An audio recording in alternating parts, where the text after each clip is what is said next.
أعوذ بالله السميع العليم من الشيطان الرجيم بسم الله الرحمن الرحيم الحمد لله رب العالمين وبه نستعين وصلى الله على سيدنا محمد وعلى الطاهرين وعلى الله دائما أجمعين من الآن إلى قيام يوم الدين آمين رب العالمين. Encyclopédie chiite, est-il interdit d'être membre d'un parti dans l'islam? Le sujet traité. Quand on voit le titre comme ça, on pourrait se dire quel est le rapport avec le sujet de répondre aux équivoques des mukhalifines. Mais en fait, c'est pas de cela qu'il va parler. Il va démontrer comme quoi un parti, c'est-à-dire le fait d'être qualifié de chiite, par exemple, est-ce que c'est négatif ou c'est interdit en islam ou bien c'est autorisé ou bien comment ça se passe? C'est ça que quelle est notre position? Quelle doit être notre position par rapport à ça? J'ai pas encore lu le texte, mais j'ai compris qu'il veut traiter de cela. Je commence.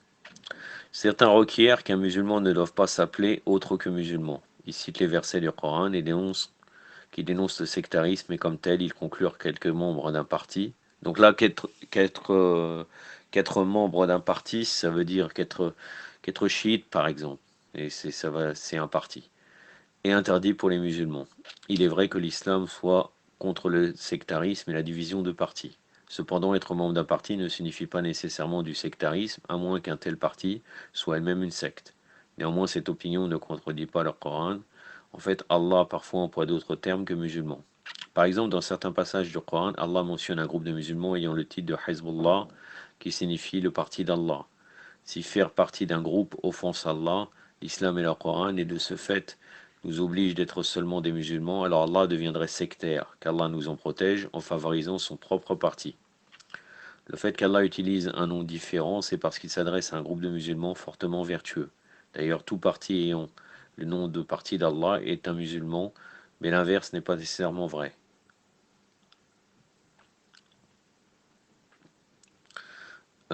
C'est-à-dire que c'est pas forcément qu'en réalité on s'attribue de faire partie de tel ou tel parti, que forcément, euh, que forcément le que forcément c'est une réalité. Certains musulmans sont faibles et d'autres sont justes dans l'édification qu'on leur donne, et de ce fait, ces personnes n'appartiennent pas au parti d'Allah, au sujet de laquelle Allah dit: certes, les partisans d'Allah ne sont-ils pas les gagnants? Je vais vous citer.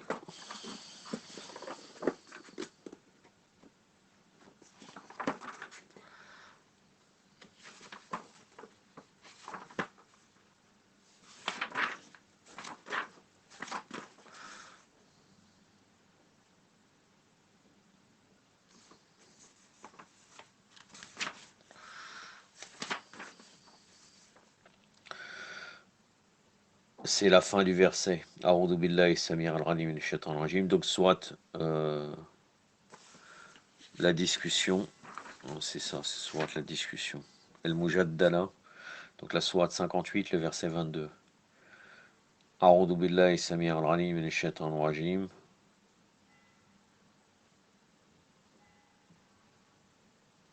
Inna hizballah humul muflihun. Sadaqallahu al-aliyyul azim.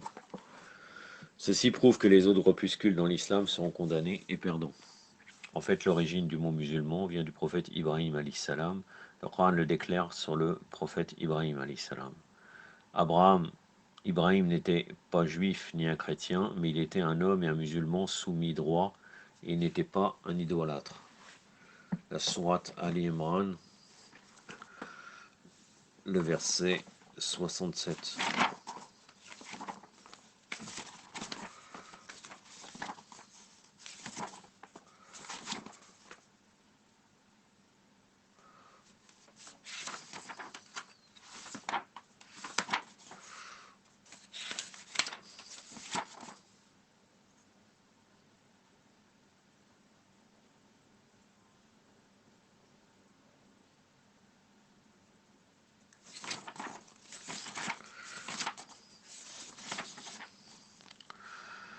أعوذ بالله السميع العليم من الشيطان الرجيم ما كان إبراهيم يهوديا ولا نصريا ولكن كان حنيفا مسلما وما كان من المشركين صدق الله العلي العظيم.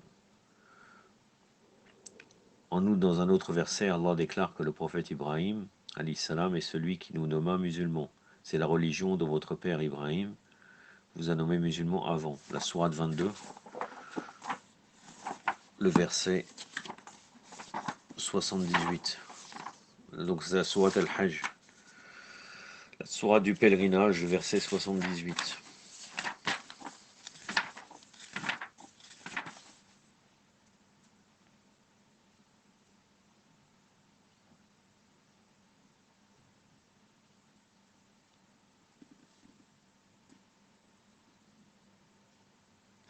أعوذ بالله السميع العليم من الشيطان الرجيم ملة أبيكم إبراهيم وسماكم المسلمين صدق الله العلي العظيم. Puis le prophète Ibrahim alayhi salam conseille ses fils de ne point mourir sans être musulmans. Ibrahim a ordonné à ses enfants et ainsi fait Yaqub alayhi wa Muhammad, ô mes fils, Allah a choisi la religion pour vous, ne mourrez qu'en étant soumis musulmans à lui, soumis à lui. Surat al-Baqarah, le verset 132.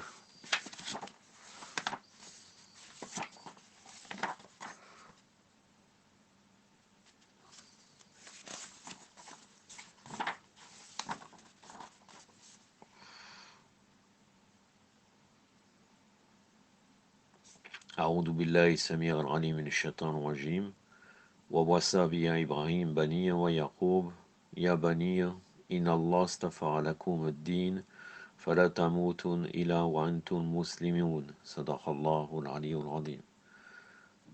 Maintenant, assez étonnamment que cela puisse paraître, le Coran témoigne que le prophète Ibrahim alayhi salam était un shira, un chiite, partisan, membre d'un parti du prophète Nour alayhi salam. Et sûrement Ibrahim alayhi salam était parmi ces chiites, ces shiras, partisans de Nour. Partisans de Nour, ou bien dans le tafsir de Al-Bayt, partisans de l'imam Ali alayhi salam. On pourrait trouver ça étonnant, mais pour les personnes qui connaissent bien la croyance, il n'y a rien d'étonnant à cela. Ce n'est pas... car les prophètes, forcément, doivent faire la wilaya envers l'imam Ali alayhi salam.